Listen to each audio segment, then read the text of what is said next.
The champagne flutes clinked around me like tiny church bells announcing someone else's salvation.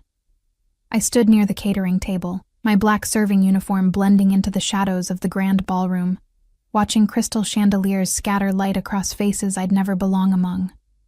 The air smelled of expensive perfume, aged whiskey, and something I'd learned to recognize in my 2 years of catering high-end events. The particular scent of people who'd never worried about rent. My feet ached in the cheap heels I'd bought at a discount store, but I kept my smile pleasant, professional, invisible. That's what we were supposed to be, ghosts in black and white, refilling glasses and clearing plates while the real people celebrated their real lives. "More champagne, miss?" I asked a woman dripping in diamonds.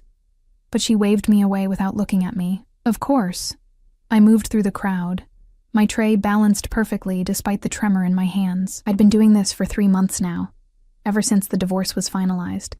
Ever since Daniel had made it clear that I was the mistake he'd corrected by marrying Veronica. Beautiful, wealthy, perfect Veronica, who'd been his assistant, then his mistress, and now his bride. The wedding was tonight. Somewhere across town, in an even grander ballroom than this one.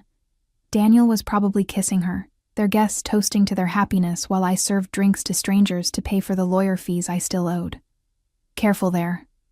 A hand steadied my tray as I stumbled slightly, and I looked up into the kindest eyes I'd seen all night. An older woman, maybe 60, with silver hair and a warm smile. These events can be exhausting, can't they? "I'm fine, thank you," I murmured, but she patted my arm gently. "You remind me of my daughter," she said softly. She has that same strength in her eyes even when she's tired. Something about her words made my throat tight, and I had to look away before I embarrassed myself by crying in the middle of someone's corporate gala. "That's very kind. Catherine, there you are." A man approached, tall and distinguished in an obviously tailored tuxedo. "We should go say hello to the Morettis."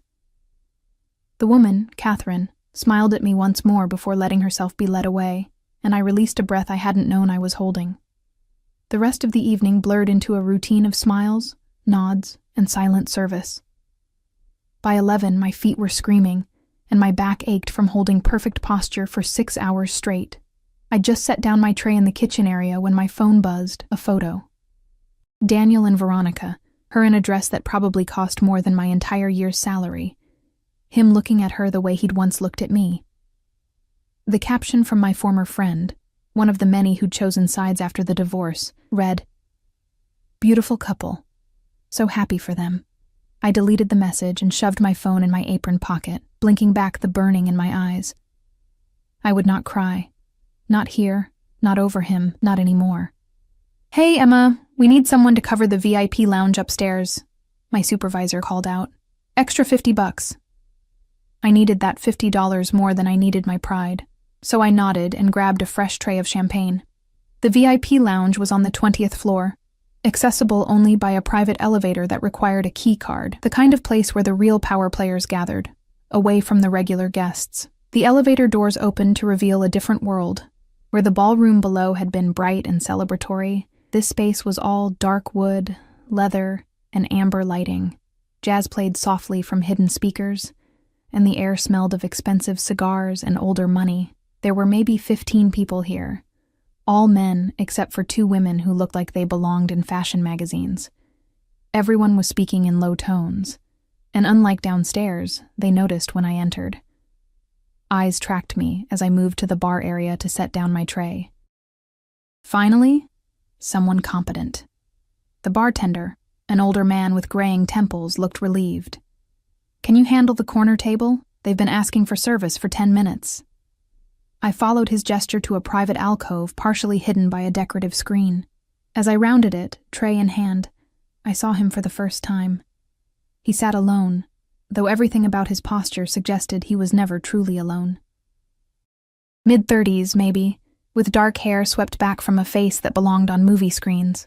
Sharp jaw, straight nose, and eyes so dark they seemed to absorb the amber light around him. His suit was black, perfectly tailored, and even from across the small space, I could smell his cologne.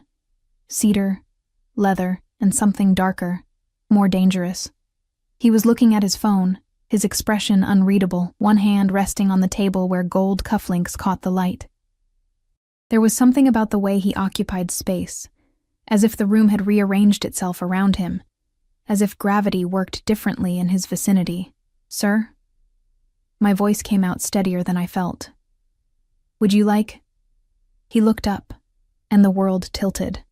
I'd served hundreds of wealthy, powerful men in my catering career. I'd learned to keep my eyes down, my voice neutral, to be furniture with a pulse, but when his gaze met mine, I forgot every rule I'd ever learned. His eyes weren't just dark, they were endless, ancient, holding secrets that could bury cities. For a moment, something flickered in them, something that made my breath catch and my heart slam against my ribs. Recognition, maybe, though we'd never met. Or assessment, the kind predators make when they've spotted something interesting. "Champagne," he said, his voice low and precise, with an accent I couldn't quite place. Italian, maybe, or something Mediterranean that had been smoothed by years of American private schools. My hands shook slightly as I poured, and I hated myself for it. I'd faced Daniel's lawyers, his accusations, his family's contempt, and I'd never trembled. But this man, this stranger, made my fingers unsteady. "Thank you," he murmured as I set the glass before him, and I started to retreat. "Wait." I froze, turned back. He was studying me now, really looking, and I felt exposed in a way that had nothing to do with my simple uniform or worn shoes. "You're new." It wasn't a question, but I answered anyway. 3 months. "You don't like it here." Again, not a question. I should have lied, should have given him the professional response. Instead, something in his eyes pulled the truth from me. "I don't like pretending to be invisible." The corner of his mouth lifted, just barely. "Then why do it?" "Because invisible people still have to eat." He was silent for a long moment, and I couldn't read his expression. Then he reached into his jacket and pulled out a card. Heavy cream stock with embossed lettering. He held it out to me. I took it automatically, my fingers brushing his for just a second.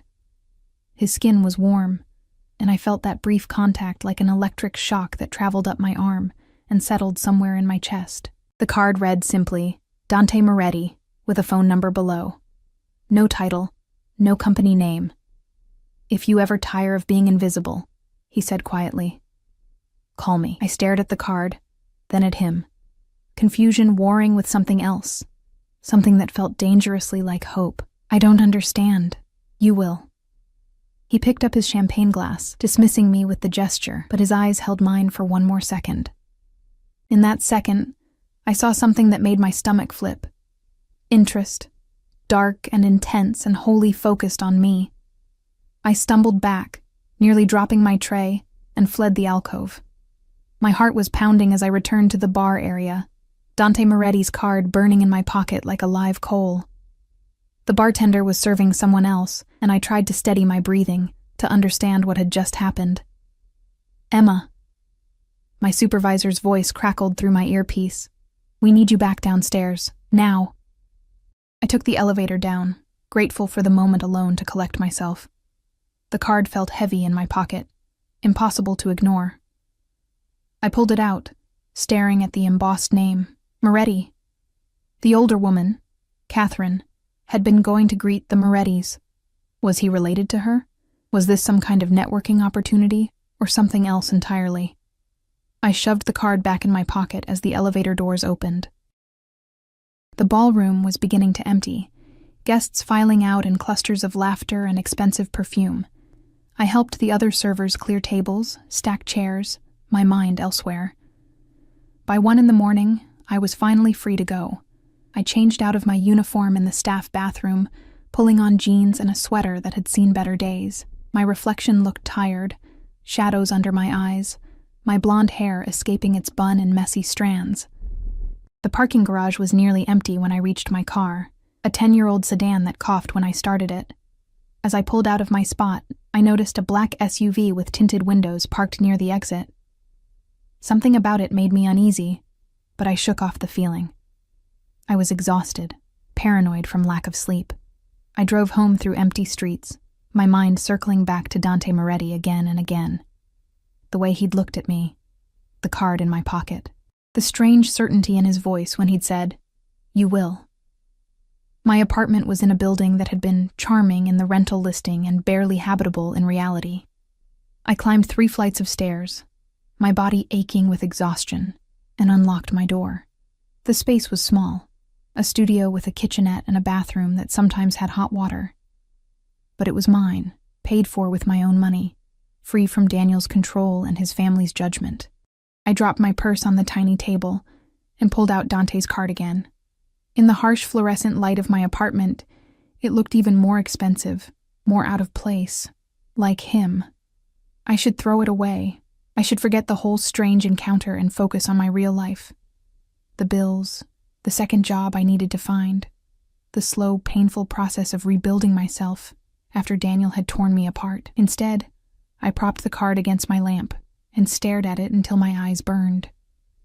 I didn't know it then, but that card, that brief moment with a stranger in an amber-lit alcove, had already changed everything. The invisible woman I'd been trying to be had been seen, and there was no going back. Outside my window, in the parking lot below, a black SUV idled for 5 minutes before driving away. I didn't call the number.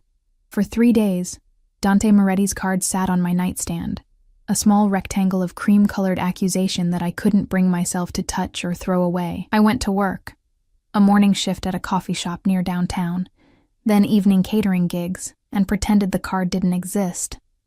But I felt watched. It was subtle at first, a black car that seemed to appear on my street too often, the sensation of eyes on me when I walked to the bus stop. Once, I could have sworn I saw the same man in a dark suit outside both my jobs. But when I looked again, he was gone. Paranoia, I told myself. Exhaustion playing tricks on my mind. On Thursday afternoon, my phone rang with an unknown number. I almost didn't answer, but something made me press accept. Emma Clark? A woman's voice, professional and crisp. Yes? This is Victoria Chen from Moretti Enterprises.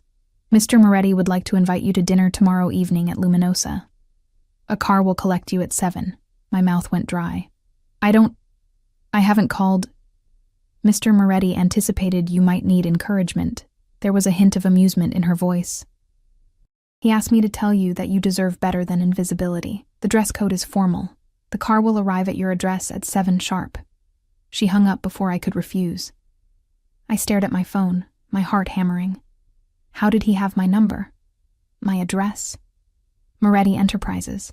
I'd heard that name before, always spoken in hushed tones, always associated with power and money and things that happened in shadows. I should have been afraid. Instead, I felt something else entirely, a dark thrill that made my skin prickle and my breath come faster. That evening, I did something I hadn't done since before the divorce. I Googled myself. There wasn't much to find. A few old social media profiles I'd deleted, a mention in Daniel's family's charity foundation newsletter from years ago.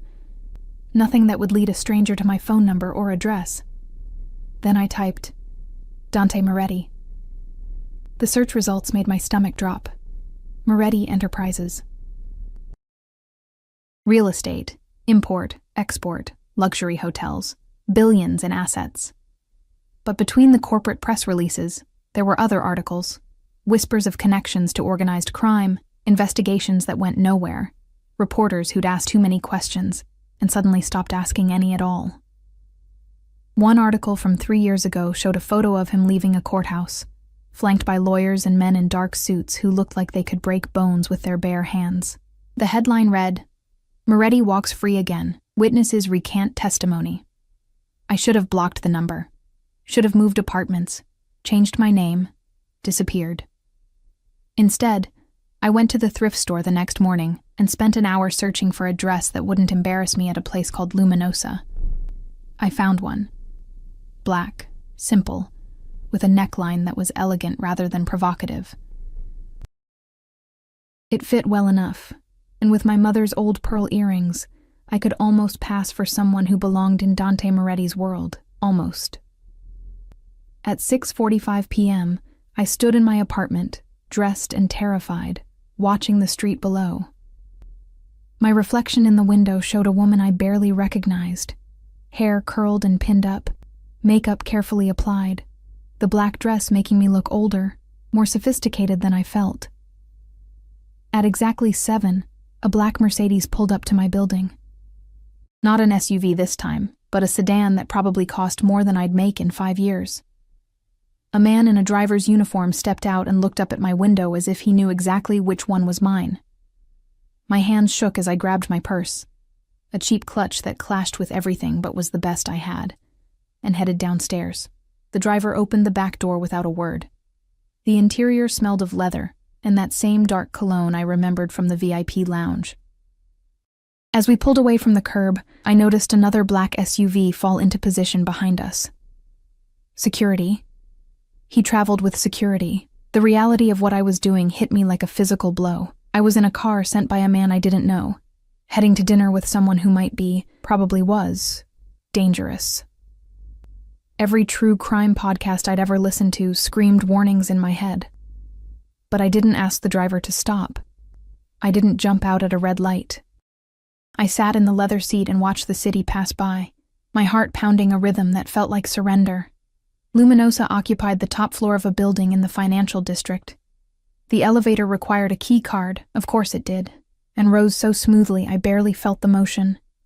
When the doors opened, I stepped into a space that made the VIP lounge look cheap. Floor-to-ceiling windows offered a view of the city lights spreading out like fallen stars. The restaurant was intimate, maybe 10 tables, all far apart, all occupied by people who looked like they made decisions that changed lives.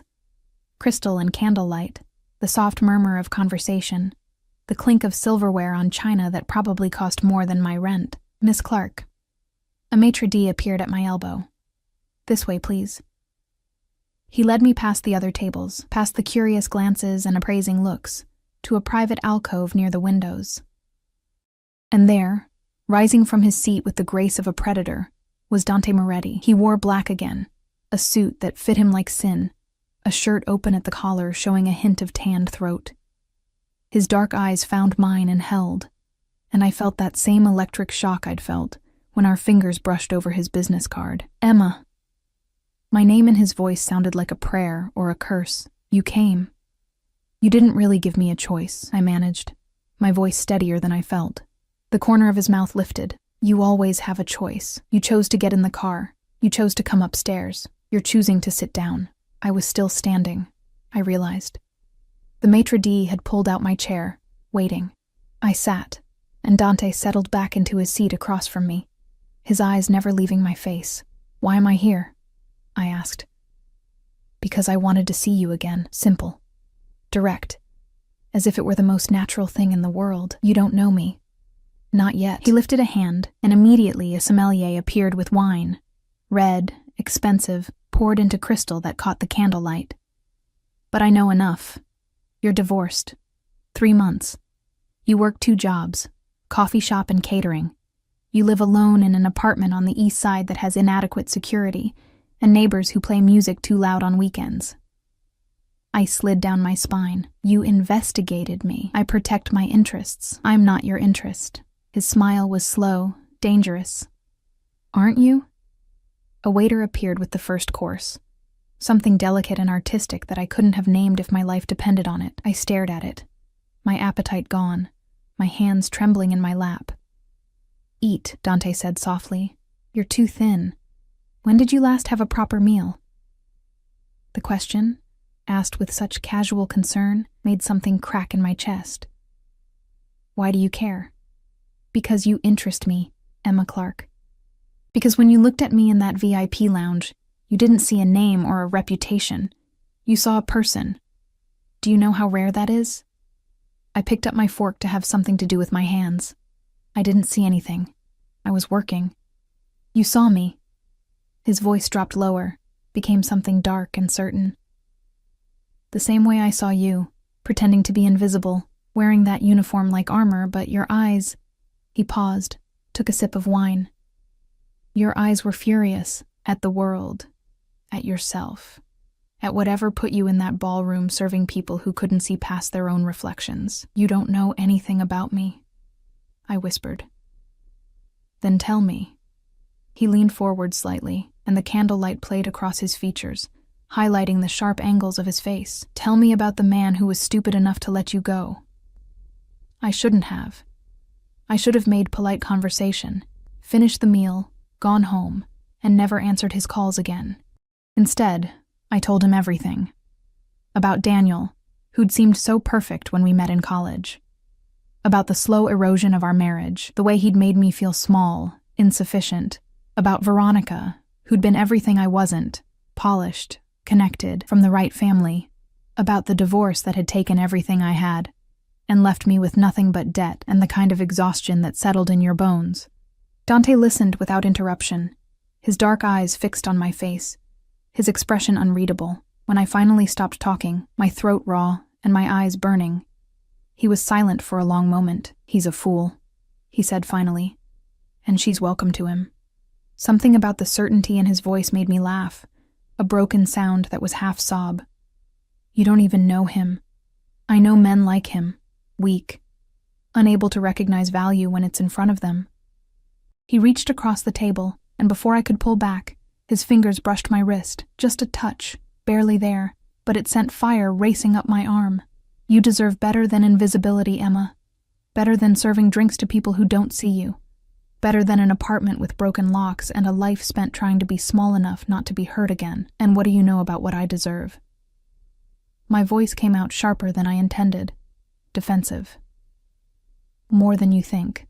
He withdrew his hand, but his eyes held mine captive. "I know what it's like to be underestimated. To have people look at you and see only what they want to see, never the truth beneath." "What truth?" I challenged, my heart pounding. His smile was cold, beautiful, terrifying. That I am capable of anything, that I protect what's mine with everything I have, that I don't lose. "I'm not yours to protect, not yet," he said again, and those two words held a promise that made my breath catch. The meal continued, course after exquisite course that I barely tasted. Dante asked questions, and I answered, pulled by the magnetic force of his attention. He told me things, too, carefully chosen pieces about his mother Catherine, whom I'd met at the gala, about building his empire from nothing, about the loneliness of power. But there were gaps in his stories, shadows where the dangerous parts lived, and I was too afraid, or too fascinated, to ask what filled those shadows. By the time dessert arrived, something chocolate and sinful, I'd had 2 glasses of wine and felt like I was floating. Or drowning. It was hard to tell the difference. "I should go," I said, though I didn't move. "Should you?" Dante's voice was soft, hypnotic. "This is... I struggled for words. "I don't understand what this is." "It's dinner, Emma. Just dinner." But his eyes said it was so much more than that. "Men like you don't have just dinner with women like me." "Men like me?" He tilted his head slightly, studying me. "What kind of man do you think I am?" "Dangerous," I thought. "Powerful. The kind who makes people disappear." "Rich," I said instead. "And you think that's all I am? Money and influence? Isn't it?" He stood then, moving around the table with predatory grace, and offered me his hand. "Come with me." I should have refused. Should have called a cab, gone home, blocked his number. Instead, I put my hand in his and let him pull me to my feet. He led me to the windows, and we stood looking out over the city. All those lights, all those lives, spread out below us like a kingdom. "I built all of this," he said quietly, standing close enough that I could feel the heat of him. "Every piece of it. From nothing. Do you know what that takes, Emma?" I shook my head, not trusting my voice. "Everything." His hand came up to my face, fingers tracing my jawline with a gentleness that contrasted with the steel in his voice. "It takes everything you have and more. It takes being willing to do things that others won't. To become someone that others fear." "Why are you telling me this?" "Because I want you to understand." He turned me to face him, and his eyes were black fire in the dim light. When I decide something is mine, I don't let go. When I want something, I take it. And Emma... His thumb brushed across my lower lip, and I stopped breathing. "I want you." The words should have terrified me. Instead, they ignited something dark and hungry in my chest, something that had been starving for months, maybe years. "You don't know me," I whispered. "I know enough. I know you're stronger than you think, braver than you believe. I know that you walked away from a life that was killing you, even though you had nothing waiting on the other side. I know that you looked at me like I was human, when everyone else sees only what they fear or want." His hand slid to the back of my neck, fingers tangling in my hair. "And I know that you feel this too. This pull. This inevitability." He was right. God help me. He was right. I felt it in every cell of my body. The magnetic draw, the sense that something fundamental had shifted the moment our eyes met in that VIP lounge. "I can't," I started, but I didn't know how to finish. "Can't what? Can't fall into this? Can't let myself want something dangerous? Can't admit that for the first time since the divorce, I felt alive instead of just surviving?" "You can," Dante murmured, and his lips were so close to mine I could taste the wine on his breath. "You can choose this. Choose me. Choose to stop being invisible and start being seen." And then he kissed me. The kiss destroyed me. Not gentle, not tentative. Dante kissed me like he was claiming something that had always belonged to him, like he was burning away every ghost of Daniel's touch, every moment I'd spent feeling worthless. His hand tightened in my hair, tilting my head back, and I opened for him with a sound that might have been surrender or desperation or both.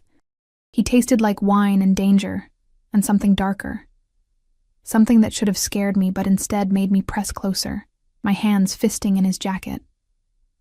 The city lights blurred beyond the windows, the restaurant faded away, and there was only this.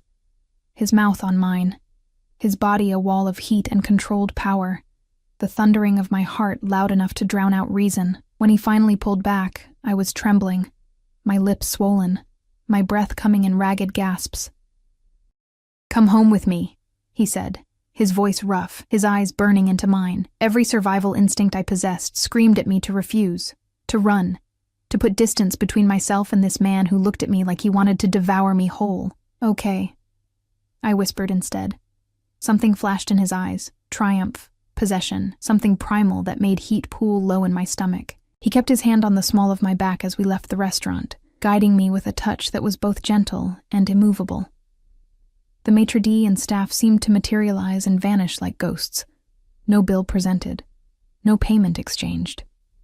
As if the restaurant itself bent to Dante's will. The elevator descended in silence. I could feel him watching me, his gaze a physical weight, but I kept my eyes on the numbers counting down. 15. 10. 5. Each floor another chance to change my mind, to remember who I was. A divorced woman with 2 jobs and a studio apartment, not someone who belonged in Dante Moretti's world. The doors opened to the parking garage and I stopped breathing. Where my driver had left me in a sedan, Dante led me to something else entirely, a black Rolls-Royce that gleamed under the fluorescent lights like a predator's pelt. 2 SUVs were already running, flanking it, men in dark suits standing at attention. One of them, broad-shouldered, with a scar cutting through his eyebrow, opened the back door. He met my eyes for just a second, and I saw assessment there, maybe warning, then his expression went blank, professional. "Thank you, Marco," Dante said, his hand never leaving my back as he guided me into the car. The interior was all leather and wood, smelling of luxury and that cedar cologne that was becoming dangerously familiar. A privacy screen separated us from the driver, and as soon as Dante settled beside me, the car began to move, the 2 SUVs forming an escort around us. "Where are we going?" My voice sounded small in the enclosed space. "My home." He poured amber liquid from a crystal decanter into 2 glasses, offered me one. "It's about 20 minutes outside the city." I took the glass but didn't drink, watching the city lights slide past the tinted windows. "Do you always travel like this, with guards?" "Always." No hesitation, no explanation offered. "Because you're in danger?" His smile was sharp. "Because I'm dangerous, Emma. There's a difference." I should have asked him to stop the car. Should have demanded to be taken back to my apartment. Instead, I took a sip of whatever was in the glass, whiskey, smooth and expensive, burning down my throat like liquid courage. "The article's online," I said carefully. About the investigations, the witnesses who recanted their testimony. You researched me. He sounded pleased rather than concerned. I researched the man who somehow got my phone number and address without me giving them to him. I have resources. He swirled the whiskey in his glass, watching me over the rim. And I use them to protect what matters to me. I don't matter to you. You don't know me. I'm beginning to. He set down his glass and shifted closer, his thigh pressing against mine, his arm along the back of the seat behind my shoulders, not touching, but close enough that I felt surrounded. And everything I learn makes me more certain. Certain of what? That you're meant to be mine. The words should have sounded insane, possessive, wrong. Instead, they made something in my chest tighten with an emotion I couldn't name. People don't belong to other people, don't they? His fingers found a loose strand of my hair, twisting it gently. Haven't you ever wanted to belong to someone, Emma? Not in the way you belong to your ex-husband. Diminished, controlled, made small. But truly belonged, protected, treasured, kept safe from everything that could hurt you. That sounds like a cage, or a sanctuary. His voice dropped lower, became intimate, hypnotic. Depending on who holds the key, the car slowed, turned onto a private road lined with trees. We passed through gates that opened automatically, recognition technology built into the vehicle. The driveway curved through manicured grounds, landscape lighting illuminating gardens that probably required a full-time staff. And then the house, no, the estate, came into view. It was modern, all glass and stone and sharp angles, lit from within so it glowed against the darkness like a jewel. 3 stories at least, sprawling across the hilltop with a view that probably encompassed half the county. You live here? I breathed. Alone? I have staff, security, but yes, essentially alone. The car stopped at the entrance, and Marco was already there, opening the door. Dante exited first, then offered me his hand. I took it, letting him help me out, and tried not to gape like a tourist. The entrance was 2 stories high, floor-to-ceiling windows revealing a foyer with a chandelier that looked like it belonged in a museum. This way. Dante's hand returned to my back, guiding me inside. The interior was breathtaking. All clean lines and expensive art, marble floors and furniture that probably had names I couldn't pronounce. But it felt cold somehow, untouched, like a showroom rather than a home. You don't like it, Dante observed, watching my face. It's beautiful, I said carefully. But it doesn't feel like anyone lives here. Something flickered in his expression. Surprise, maybe, or recognition. No one has ever said that before. Maybe no one else was looking. His eyes darkened, and he pulled me closer, his hands spanning my waist. And what do you see, Emma, when you look at me? I saw danger, power. A man who could destroy me with a word, who probably had destroyed others without a second thought. But I also saw loneliness, the kind that lived in spaces too large and too empty, in homes that were fortresses instead of sanctuaries. Someone who's as alone as I am, I whispered. He kissed me again, harder this time, backing me against the wall of the foyer with his body pressing into mine. I gasped against his mouth, and he swallowed the sound, his hands moving, one tangling in my hair, the other sliding down my side, burning through the thin fabric of my dress. Dante! I managed between kisses. Say it again. His mouth moved to my throat, teeth grazing the sensitive skin there. Say my name again. Dante. It came out like a prayer. He groaned, a sound that vibrated through his chest into mine, and I felt the evidence of his desire pressing against my hip. It should have scared me, this intensity, this hunger that felt like it could consume us both. Instead, it made me bold. I pulled at his jacket, shoving it off his shoulders, my hands finding the warm skin of his neck, the strong muscles of his shoulders through his shirt. He let me, holding still even as tension coiled through his body like a snake ready to strike. Emma. My name was a warning. If you want to stop, tell me now. I don't want to stop. The truth, reckless and dangerous. His control snapped. He lifted me, my legs wrapping around his waist instinctively, and carried me through the house. I had impressions, More art, a living room that could fit my entire apartment, floor-to-ceiling windows revealing the city lights far below. Then stairs, wide and curving, his footsteps steady despite my weight, his mouth never leaving mine. A hallway, a door that opened with a kick, and then a bedroom that made me forget how to breathe. The bed was enormous, centered in a room with windows on 2 walls, offering a view of the night sky that made it feel like we were floating in space. Everything was dark grays and blacks, masculine and elegant, dominated by that massive bed with its charcoal silk sheets. Dante set me down beside it, his hands going to the zipper of my dress. "Last chance, Emma. After this, you're mine." I should have questioned the certainty in his voice, the possession implicit in those words. Instead, I reached up and kissed him, my answer clear. He made a sound low in his throat and slid the zipper down slowly, his knuckles brushing my spine, making me shiver. The dress fell away, pooling at my feet, and I stood before him in just my underwear. Cheap, functional, nothing like what a woman in his world would wear. But Dante looked at me like I was art, like I was precious, like I was exactly what he'd been searching for. "Perfect," he murmured, his hands skimming my sides, my hips, learning the shape of me. "You're perfect, Emma." I wasn't. I was too thin from months of stress and irregular meals, my skin pale from working too much and sleeping too little. But in his eyes, reflected in the dark hunger on his face, I felt beautiful for the first time in years.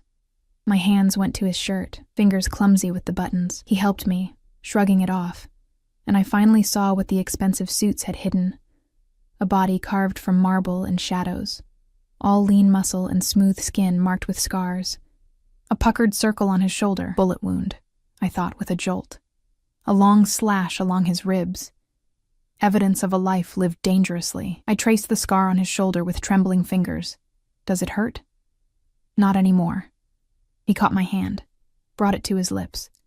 "Nothing hurts when I'm looking at you." Then he was lowering me to the bed, his body covering mine, his weight both grounding and electrifying. His mouth found mine again as his hands explored, mapping every curve, every sensitive spot, until I was gasping and arching beneath him. "Dante, please." "I know, Cara." The endearment in Italian, dark and intimate. "I know what you need." And he gave it to me. Gave me everything. His hands, his mouth, his body moving with mine until I shattered, crying out his name into the darkness. He followed moments later, my name on his lips like a vow, like a claim, like a promise I didn't fully understand. Afterward, I lay wrapped in silk sheets in Dante's arms, my head on his chest, listening to his heartbeat slow to something almost normal. His hand stroked my hair with surprising gentleness, his other arm locked around my waist like even in satisfaction, he couldn't let go. "Stay," he murmured into my hair. "Stay with me." "And just for tonight," I whispered back, already knowing it was a lie. "For as long as I can keep you." His arms tightened. "And Emma?" "I always keep what's mine." I should have been afraid of the possessiveness in his voice, the certainty that I belonged to him now. Instead, I felt safe for the first time in months, protected, wanted. I fell asleep in a stranger's arms, in a bed that cost more than my yearly salary, and dreamed of cages made of silk and shadows, where the bars were made of desire, and the locks were formed from kisses that tasted like forever. Outside, beyond the windows, Marco and 3 other guards patrolled the grounds, their presence a constant reminder of the world Dante lived in, a world I'd just stepped into without understanding the price of admission, a world I was already beginning to realize I might never be able to leave. I woke to sunlight streaming through floor-to-ceiling windows and the scent of coffee. For a moment, I didn't remember where I was. The bed was too soft, the sheets too smooth, the ceiling too high. Then memory crashed back. Dante. The restaurant. His hands on my body. His voice promising to keep me. I sat up, clutching the silk sheet to my chest, and found myself alone in the enormous bedroom. My dress from last night was gone, replaced by a white button-down shirt draped over a chair. His shirt, I realized, still carrying the faint scent of cedar, and something uniquely him. My hands shook as I put it on, the fabric swallowing me, falling to mid-thigh. No sign of my underwear, my shoes, my cheap clutch. Just me in a stranger's shirt, in a stranger's bedroom, with sunlight revealing exactly how far I was from my real life. I found my phone on the nightstand. How had it gotten there? And my stomach dropped at the time. 10:47 a.m. I'd missed my morning shift at the coffee shop. 14 missed calls, 8 voicemails, dozens of texts. Most were from my supervisor at the coffee shop, progressing from concerned to angry, but 3 were from a number I didn't recognize, and when I opened them, ice flooded my veins. The first was a photo of me and Dante leaving Luminosa last night, his hand on my back, both of us clearly visible under the restaurant's lighting. The second was a screenshot of a gossip blog post, already live. Moretti's mystery woman, who is she? The third was from Daniel. What the hell are you doing, Emma? Call me. Now. My breath came in short gasps as I scrolled through the blog post. Someone had identified me, Emma Clark, divorced 3 months ago from Daniel Morrison of the Morrison family, now apparently dating Dante Moretti, billionaire businessman and rumored crime lord. The comments were vicious, gold digger, desperate, trading up from one rich man to another. Someone had even found my old social media photos, posting them alongside last night's pictures with cruel commentary about my transformation. A knock on the door made me jump. Emma? A woman's voice, unfamiliar. May I come in? Yes? The door opened to reveal a woman in her 40s, elegant in a dove-gray dress, carrying a tray. Good morning. I'm Helen, Mr. Moretti's house manager.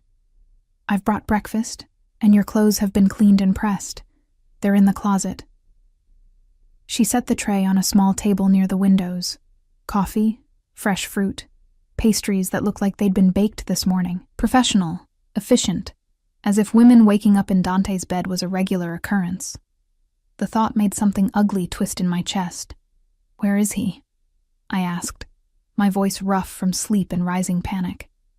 In his office. He asked that you join him when you're ready. Helen's expression was neutral, giving nothing away. The bathroom is through there. Please take your time. She left before I could ask any of the 1,000 questions crowding my throat. I forced myself to eat something. A few bites of croissant that tasted like sawdust in my anxiety-dry mouth, and then retreated to the bathroom. It was larger than my entire studio apartment, all marble and glass, with a shower that had more settings than my car. I showered quickly, trying not to think about the fact that Dante had probably stood in this same space this morning, water running over his scarred skin. Trying not to remember how those scars had felt under my fingers last night. My clothes were in the closet as promised. The black dress cleaned and pressed, looking better than it had when I bought it. My underwear folded neatly. Even my cheap shoes had been polished. I dressed mechanically, my mind spinning. I needed to leave, needed to get back to my real life, deal with the fallout from missing work, figure out how to handle the photos that were apparently spreading across the internet. But first, I needed to face Dante. Helen was waiting in the hallway when I emerged, and she led me through the house in daylight. It was even more impressive than I'd realized.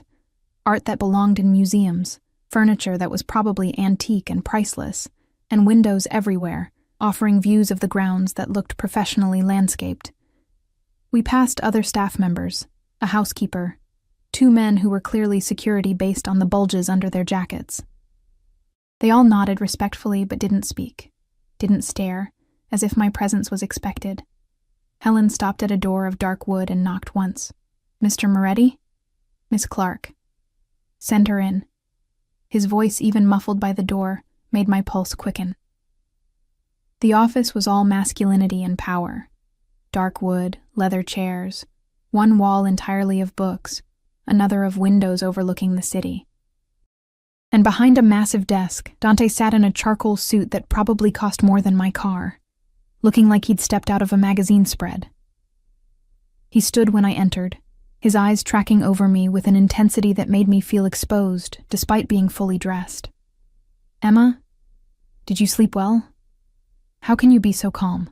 The words burst out of me. There are photos everywhere, blog posts. People know who I am, know we were together. I know. He came around the desk, moving with that predatory grace I was beginning to recognize. Sit down, Kara. Let me explain. Explain? Explain how? but I sat in the chair he indicated, my hands gripping the arms. My ex-husband is calling me. I missed work. Complete strangers are posting about me online. Your ex-husband is calling because he's panicking. Dante perched on the edge of his desk, close enough to touch. The Morrison family has business interests that intersect with mine. Seeing you with me has made Daniel realize exactly what he lost, and what having you in my sphere could mean for his family's position. I don't understand. You don't need to. His voice was gentle but firm. What you need to understand is that you're under my protection now. No one will touch you. No one will harm you. And anyone who tries... His eyes went dark, dangerous. Will regret it. This is insane. I stood, needing distance, pacing to the windows. Yesterday I was serving drinks at a gala. Today I'm on gossip blogs dating a man who... I turned to face him. Who has people investigating witnesses. Who travels with armed guards. Who lives in a fortress. Yes. No denial. No excuses. I can't do this. The words hurt coming out. I need to go home. I need my life back. What life, Emma?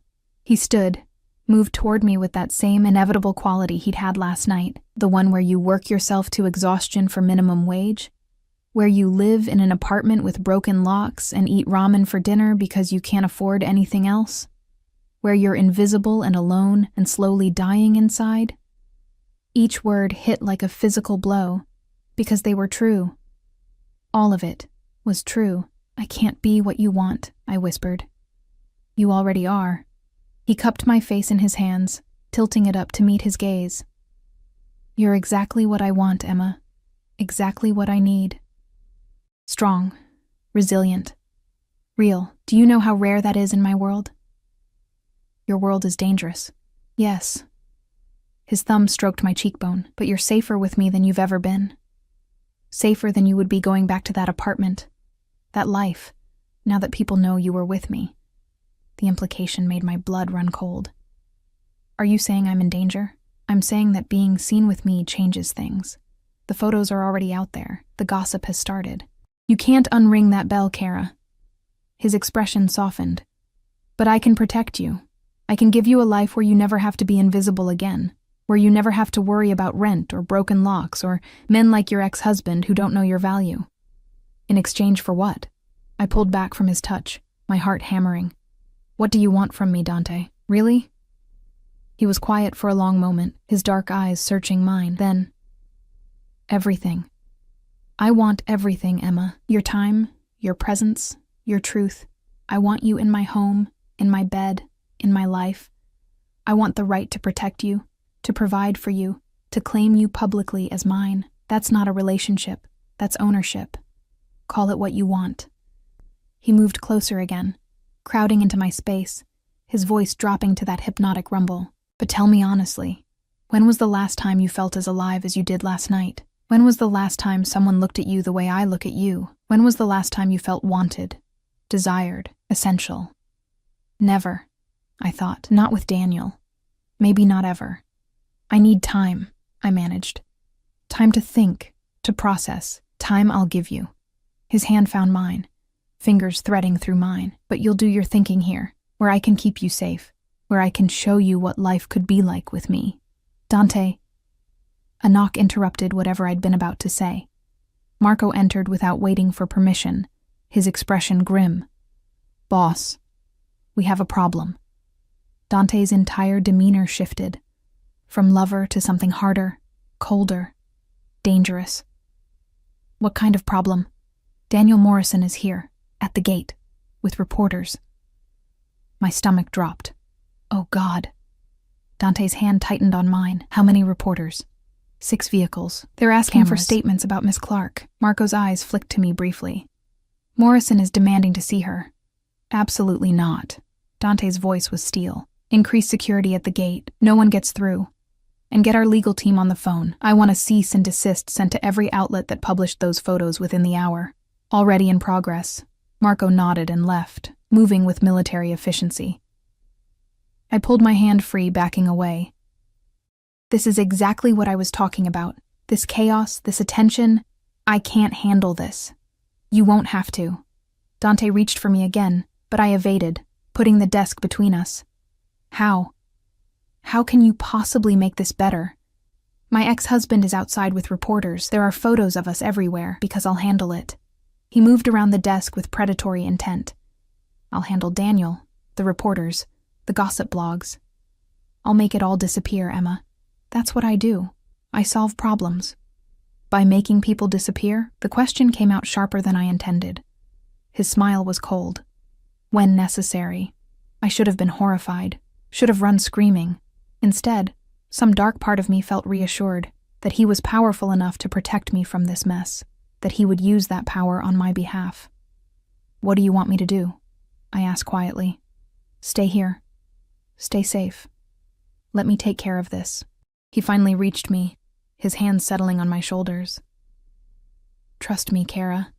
Trust that I know how to navigate my world, and trust that I won't let anyone hurt you. Not Daniel, not the press, not anyone.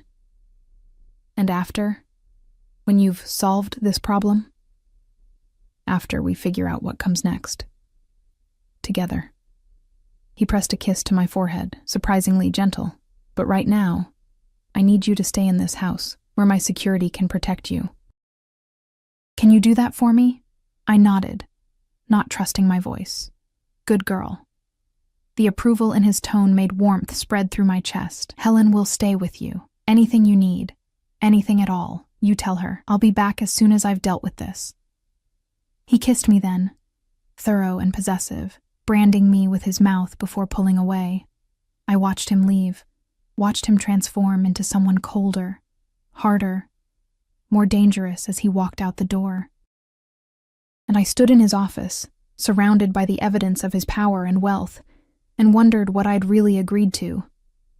Outside, beyond the gates I couldn't see from here, Daniel was demanding answers. Reporters were gathering like sharks scenting blood, and I was trapped in a gilded cage with a man who'd promised to protect me, who'd claimed me as his, who might be the most dangerous person in this entire situation. My phone buzzed with another text from Daniel. You don't know what you've gotten yourself into. He's dangerous, Emma. Let me help you. I stared at the message for a long moment, then deleted it. Because the truth was, I did know what I'd gotten into. I'd seen it in Dante's eyes, felt it in his touch, heard it in his voice when he said I was his. And the most terrifying part wasn't that he was dangerous, it was that I didn't want to leave. The hours crawled by in that beautiful prison. Helen brought me lunch in a sunroom that overlooked the gardens, grilled salmon and roasted vegetables, food I would have considered a luxury a week ago. Now it tasted like ash in my mouth as I watched the news on my phone, seeing my own face staring back at me from a dozen gossip sites. Mystery woman identified, Emma Clark, ex-wife of Morrison heir, now dating alleged crime boss. From divorce to danger, what we know about Dante Moretti's new girlfriend. Morrison family responds, we're concerned for Emma's safety. That last one made me laugh bitterly. Daniel's family, who'd treated me like an inconvenient stain during our marriage, suddenly concerned about my safety, as if they hadn't thrown their entire legal team at me during the divorce, hadn't taken everything except the debts they'd generously allowed me to keep. My phone rang. Daniel again. I'd stopped answering after the 5th call, but he kept trying, kept leaving voicemails that ranged from concerned to angry to threatening legal action if I didn't contact him. Miss Clark? Helen appeared in the doorway. Mr. Moretti is returning. He asked that you meet him in the living room. My heart jumped. Relief and anxiety tangled together. I'd been alone for 4 hours, and the silence had been suffocating despite Helen's occasional check-ins. I found Dante in the living room, standing by the floor-to-ceiling windows, still in that charcoal suit but with his tie loosened, the top button of his shirt undone. He looked tired, the sharp angles of his face more pronounced. But when he turned and saw me, something in his expression softened. Come here, he said quietly. I went, unable to resist the pull, and he wrapped me in his arms, pulling me against his chest. I could hear his heartbeat, steady and strong, and feel the tension in his muscles slowly unwinding. It's handled. He murmured into my hair. Daniel is gone. The reporters are gone. And tomorrow morning, Several publications will be issuing retractions and apologies. I pulled back to look at him. How did you... The Morrison family has vulnerabilities. I reminded them of this. His smile was sharp, dangerous. Daniel was convinced to make a public statement saying he's happy for you and wishes you well. The press has been reminded that harassment lawsuits are expensive, and certain photographs have been permanently removed from the internet. Just like that? Just like that? He cupped my face, his thumb brushing my cheekbone. I told you, Emma. I protect what's mine. I'm not... But the protest died on my lips because I didn't know how to finish it. I wasn't his, but I'd spent the night in his bed, let him kiss me senseless, agreed to stay here under his protection. What did that make me if not his? You are, he said, reading my thoughts in my eyes. And the sooner you accept that, the easier this will be. This? Us. He kissed me, slow and deep, until my knees went weak, and I had to grip his shoulders for balance. You and me, Emma, this thing between us that started the moment our eyes met. It's too fast, I whispered against his mouth. Too intense. People don't fall into relationships like this. People like us do. He pulled me to the couch, settled me beside him with his arm around my shoulders, anchoring me to his side. We're both survivors, Kara. Both know what it's like to have nothing. To build everything from ashes. We recognize each other. You don't know me. Then let me learn. His hand found mine, fingers threading through mine with surprising gentleness. Stay here. Not just tonight. Not just until the scandal dies down. Stay with me. Let me show you what life could be. Every rational part of my brain screamed warnings. This was moving too fast. He was too dangerous. I barely knew him. But the part of me that had been slowly dying in that studio apartment, working 2 jobs just to survive, being invisible and alone, that part whispered different words. Safe. Wanted. Alive. For how long? I asked quietly. As long as you'll give me. His voice was low, intense. As long as I can keep you. And when you get bored? When the novelty wears off and you realize you're not just anything. He turned me to face him, his dark eyes blazing. You're brave and strong and real in a world full of people playing pretend. You looked at me and saw a person, not a name or a reputation. Do you have any idea how rare that is? How precious? I'm ordinary, I protested. I have nothing to offer someone like you. You have everything. His hands framed my face. Your honesty, your strength, your refusal to be diminished by the people who should have protected you. That's not ordinary, Emma. That's extraordinary. He kissed me again, and I felt myself melting, surrendering to the inevitable pull between us. When he finally pulled back, we were both breathing hard. I'm scared, I admitted. Good, so am I. The confession surprised me. I'm scared of how much I want you, of how quickly you've become essential. I'm a man who controls everything, Emma, and you make me feel out of control. Then why? Because some things are worth the risk. He stood, pulling me up with him. Come with me. I want to show you something. He led me through the house to a door I hadn't noticed before, tucked away near his office, unremarkable except for the biometric lock. His palm against the scanner, a soft beep, and it swung open to reveal stairs leading down. Dante, trust me. I followed him down into what I expected to be a basement, but was instead something else entirely. A secure room, windowless, with monitors showing various angles of the property, a gun safe, filing cabinets, and on one wall, photographs, not of family or friends, of threats.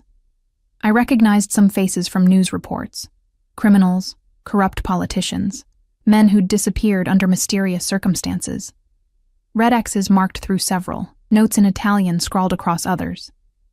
This is who I am, Dante said quietly, watching my face.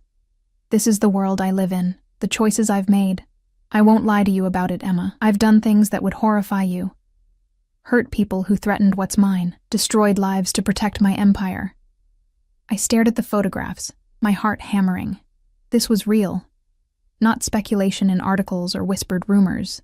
This was evidence of exactly how dangerous he was. Why are you showing me this? My voice came out steady despite the fear crawling up my spine, because I need you to understand what staying with me means. It means being part of this world. It means having security follow you, living behind gates and locks, accepting that I've made enemies who would hurt you to hurt me. He moved closer, but didn't touch me. It means knowing that the man who holds you at night has blood on his hands. Are you trying to scare me away? I'm trying to give you a choice, a real one, with full information. His jaw was tight, his eyes shadowed. I want you, Emma, more than I've wanted anything in years.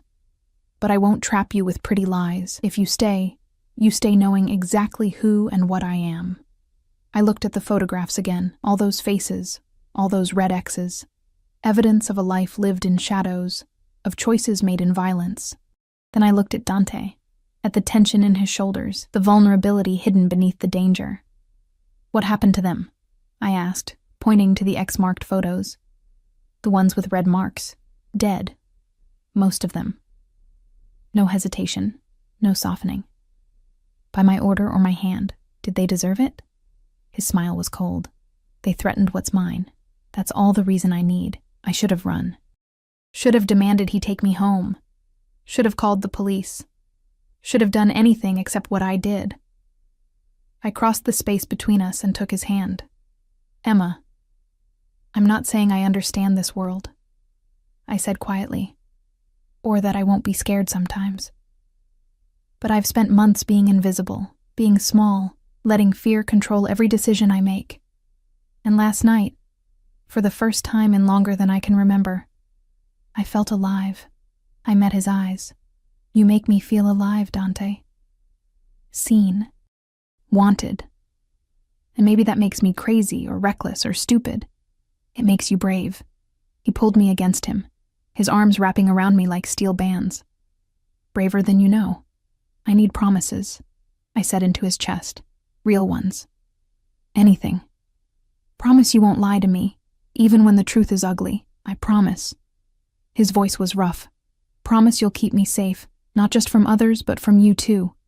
If this gets too dark, too dangerous, I'll let you go before I let you be hurt. His arms tightened.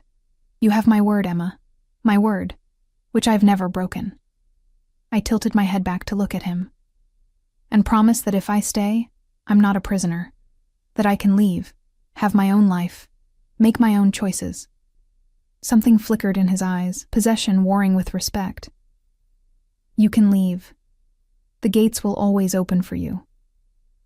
But Emma, his hand came up to cut my face. I'll spend every day giving you reasons to stay, every night showing you why you belong here, with me. I won't cage you, but I will fight like hell to keep you. That's not exactly reassuring, it's honest. His thumb traced my lower lip. I'm a possessive man, Kara, obsessive when it comes to what I want. And I want you with a need that borders on madness. But I'm not your ex-husband. I won't diminish you or control you or make you small. I want you exactly as you are. Strong, brave, defiant when you need to be. Even if I defy you, especially then. His smile was dark, heated. There's nothing more attractive than a woman who isn't afraid to challenge me. He kissed me there in that room full of shadows and secrets, and I kissed him back, sealing whatever bargain we were making. When he lifted me, I wrapped my legs around his waist, letting him carry me back upstairs through the house, to his bedroom where sunlight still streamed through those massive windows. This time was different from last night. Slower, more deliberate, as if we were both trying to memorize each moment. He undressed me carefully, reverently, kissing each new inch of exposed skin. And when he finally moved inside me, his eyes never left mine, holding me captive with that dark gaze that saw everything I was trying to hide. Mine. He breathed against my lips as we moved together. Say it, Emma. Say you're mine. Yours, I gasped and felt him shudder, felt the confession break something open between us. Afterward, we lay tangled in silk sheets, the city spreading out below us like a kingdom. Dante's fingers traced patterns on my bare shoulder, and I felt the tension slowly draining from my body. What happens now? I asked quietly. Now you move in properly. We'll get your things from your apartment. What you want to keep. The rest, We'll replace. He pressed a kiss to my temple. I'll set up accounts for you. Credit cards. Access to everything you need. Helen will help you get settled. Dante, I can't just— Yes, you can. His voice was gentle but firm. You're under my protection now, which means you live like it. No more working yourself to exhaustion. No more cheap apartments and ramen dinners. You focus on yourself, on healing from everything your ex-husband put you through. I need purpose, I protested. I can't just be— You won't be idle. He shifted to look at me properly. My mother runs several charities. She's always looking for help, and you'd be perfect. Or if you want to go back to school, finish your degree. Whatever you want, Emma. Whatever makes you happy. Why? The question burst out. Why me? Why go to all this trouble for someone you barely know? He was quiet for a long moment, his dark eyes searching mine.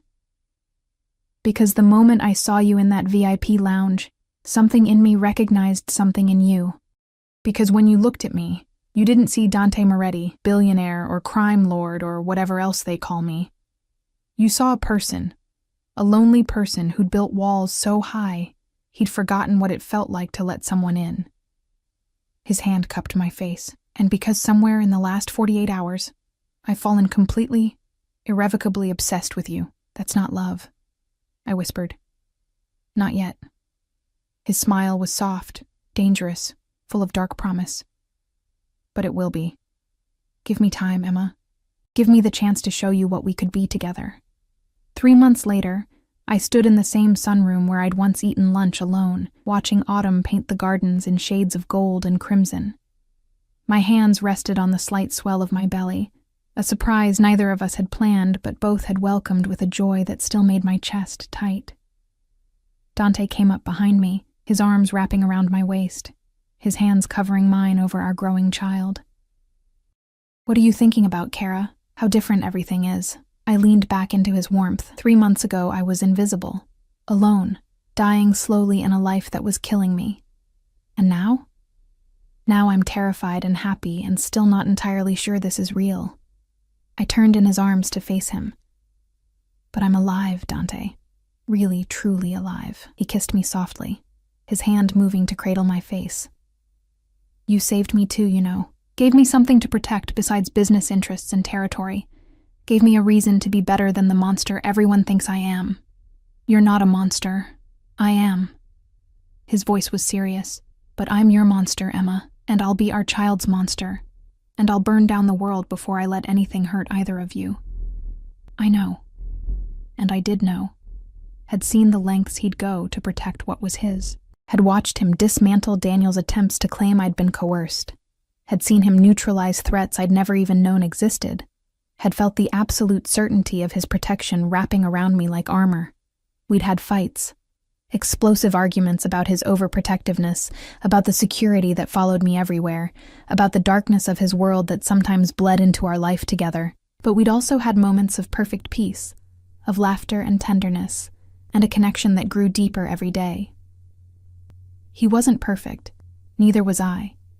But we were real, and we were together, and somehow we were building something that felt like forever. Come with me, Dante said suddenly, taking my hand. I have something for you. He led me to his office, our office now, since I'd taken over managing his mother's charity foundation and needed the space. On his desk sat a small velvet box. My heart stopped. Dante, open it. Inside was a ring, a diamond so flawless it seemed to capture all the light in the room, set in platinum with smaller stones circling the band. It was the most beautiful thing I'd ever seen.